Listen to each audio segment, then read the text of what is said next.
یہ لازم نہیں ہے کہ ہم ایک دوسرے کو خوش کرنے کی کوشش کریں، یہ کافی ہے کہ ایک دوسرے کو تکلیف نہ پہنچائیں۔ یہ ضروری نہیں کہ ہم دوسروں کی اصلاح کریں،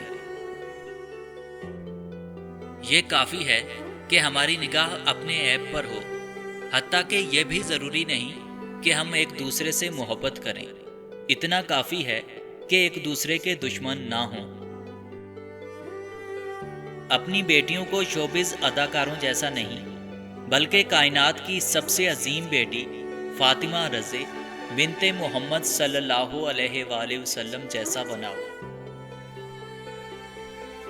ان لوگوں کو اپنی زندگی میں ہرگز جگہ نہ دیں جو آپ کی ورث نہ جانتے ہوں۔ کسی دوسرے شخص کے ساتھ ملا کے آپ کے ساتھ سیم رویہ رکھیں، اہمیت کے بجائے خاصیت کے خانے میں فٹ ہوتے ہیں تو بہتر، ورنہ سرکل سے ہی کنارہ کرنے میں بہتری ہے۔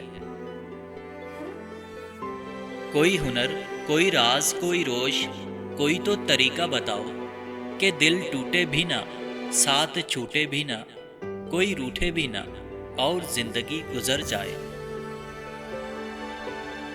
پریشانیاں بڑھ جائیں تو خدا کے سامنے رو لیا کریں، بے شک وہ 70 ماؤں سے زیادہ پیار کرنے والا ہے۔ مرد کو پانا ہے تو اس کی کمزوری کو پکڑو۔ گورے رنگ والے مرد کی کمزوری دولت، سانولے رنگ والے مرد کی کمزوری تعریف، جبکہ کالے رنگ والے مرد کی کمزوری محبت ہوتی ہے۔ یاد رہے کہ سبھی مرد ایک جیسے نہیں ہوتے۔ جینے والوں کی قدر کیجیے، مرنے والے اپنی تعریف نہیں سن سکتے۔ اے اللہ پاک، جو سر تیرے سامنے جھکتا ہے اسے دنیا کے سامنے جھکنے سے بچا۔ اے اللہ پاک، جو ہاتھ تیرے سامنے پھیلتے ہیں انہیں بندوں کے آگے پھیلنے سے بچا۔ آمین ثم آمین۔